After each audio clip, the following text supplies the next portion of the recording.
दोस्तों, एक टाइम था जब हर इंडियन किचन का एक ही साथी होता था, डालडा वनस्पति घी। चाहे पूड़ी हो, कचौड़ी हो या कोई भी मिठाई, बिना डालडा के स्वाद अधूरा लगता था। लेकिन क्या आप जानते हैं कि डालडा का सफर शुरू कैसे हुआ? आइए इस कहानी को समझते हैं। 1920s के टाइम पर भारत एक गरीब देश था, जहां असली देसी घी सिर्फ अमीर लोगों के लिए था। मिडिल क्लास और लोअर क्लास लोग इसे अफोर्ड नहीं कर सकते थे। इस गैप को भरने के लिए 1930 में एक डच कंपनी डैडा ने भारत में एक नए तरीके का घी इंट्रोड्यूस किया, वनस्पति घी। ये असली घी का सस्ता ऑल्टरनेटिव था जो वेजिटेबल ऑयल से बना था। उस समय ब्रिटिश रूल था और लोग महंगी चीजों को लेना अवॉइड करते थे। डैडा कंपनी ने इसका फायदा उठाया और वनस्पति घी को मास प्रोडक्शन में डाल दिया। धीरे धीरे ये मिडिल क्लास लोगों की जरूरत बन गया। बस यहीं से शुरुआत होती है एक नए ब्रांड की कहानी, जो आगे चलकर डालडा के नाम से हर घर तक पहुंचने वाला था। दोस्तों, डालडा का सफर सिर्फ एक नए प्रोडक्ट तक सीमित नहीं रहा, बल्कि इस ब्रांड ने मार्केटिंग की दुनिया में भी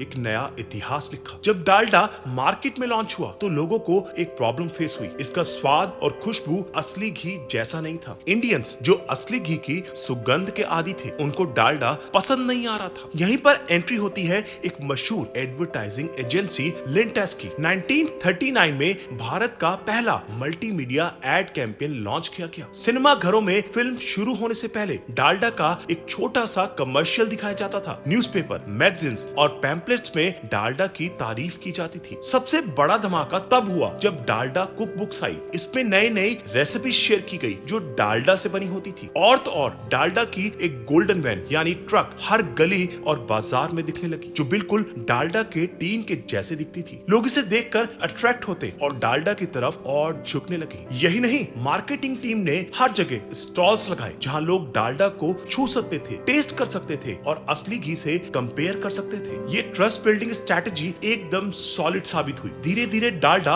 हर घर तक पहुंच गया और लोगों के दिल और किचन दोनों में अपनी जगह बना ली। दोस्तों, जब किसी ब्रांड की मोनोपोली होती है तो उसे कोई हिला नहीं सकता। डालडा ने भी 1980 तक अकेले ही पूरा इंडियन मार्केट कैप्चर कर लिया था। हर घर में डालडा का ही बोलबाला था। भारत ही नहीं, पाकिस्तान, अफगानिस्तान, म्यांमार जैसे देशों में भी डालडा की डिमांड बढ़ चुकी थी। लोगों ने असली घी को ऑलमोस्ट भुला ही दिया था। लेकिन जैसे जैसे समय बदला, कंपटीशन भी बढ़ता गया। 1980s में नए नए वनस्पति ब्रांड्स मार्केट में आ गए। गंगा, रथ, जमुना, सुहाना, अशोक और पनघट। डालडा के लिए असली चैलेंज तब शुरू हुआ। पहले जो एक अकेला बड़ा ब्रांड था, अब उसके सामने और भी कॉम्पिटिटर्स आ गए थे। इसके अलावा 1950s में डालडा एक बड़े विवाद में फंस गया। लोग कहने लगे कि ये विलायती घी है और असली घी का नकली वर्जन। शादियों में लोग खाना खाने से पहले पूछने लगे, भाई ये असली घी में बना है या डालडा में? विवाद इतना बढ़ गया कि लोकसभा में इस पर एक बिल भी पेश किया गया कि वनस्पति घी का प्रोडक्शन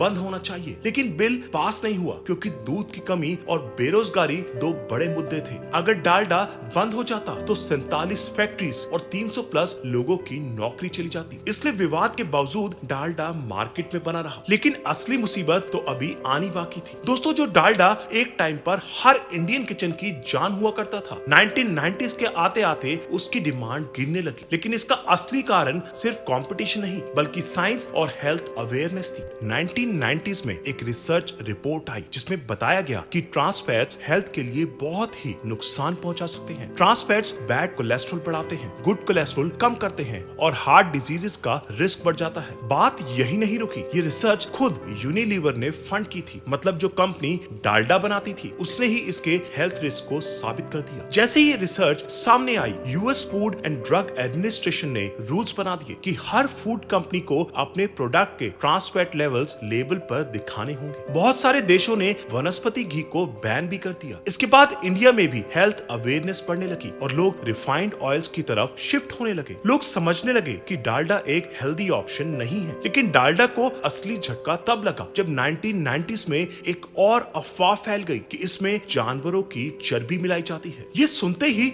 वेजिटेरियंस ने डालडा खरीदना बंद कर दिया। जो नॉन वेजिटेरियंस भी थे, उनके मन में भी शक पैदा हो गया कि पता नहीं किस जानवर का फैट इसमें यूज होता होगा। ये अफवाह सच थी या नहीं, ये तो कोई नहीं जानता। लेकिन इसने डालडा की मार्केट को बहुत बड़ा नुकसान पहुंचाया। अब जब हर तरफ हेल्थ अवेयरनेस बढ़ रही थी और नए रिफाइंड ऑयल ब्रांड्स मार्केट में आ रहे थे, डालडा धीरे धीरे लोगों की ग्रोसरी लिस्ट से बाहर होता गया। 2003 में हिंदुस्तान यूनिलीवर ने डालडा को एक अमेरिकन कंपनी बंच को बेच दिया। एक ब्रांड जो कभी मार्केट का किंग था धीरे धीरे मार्केट से ऑलमोस्ट गायब हो गया। आपको क्या लगता है, डालडा का डाउनफॉल इसकी अपनी गलती थी या नए जमाने का असर? दोस्तों, जब एक बड़ा ब्रांड गिरता है तो वो दो रास्ते चुनता है, या तो हार मान लेता है या फिर दोबारा उठकर नए तरीके से मार्केट में आता है। डालडा ने भी अपनी दूसरी इनिंग शुरू करने की कोशिश की। 2003 में जब हिंदुस्तान यूनिलीवर ने डालडा को अमेरिकन फूड कंपनी बंच को बेच दिया तो नए मालिक ने ब्रांड को रिवाइव करने का मिशन स्टार्ट किया। पहला कदम था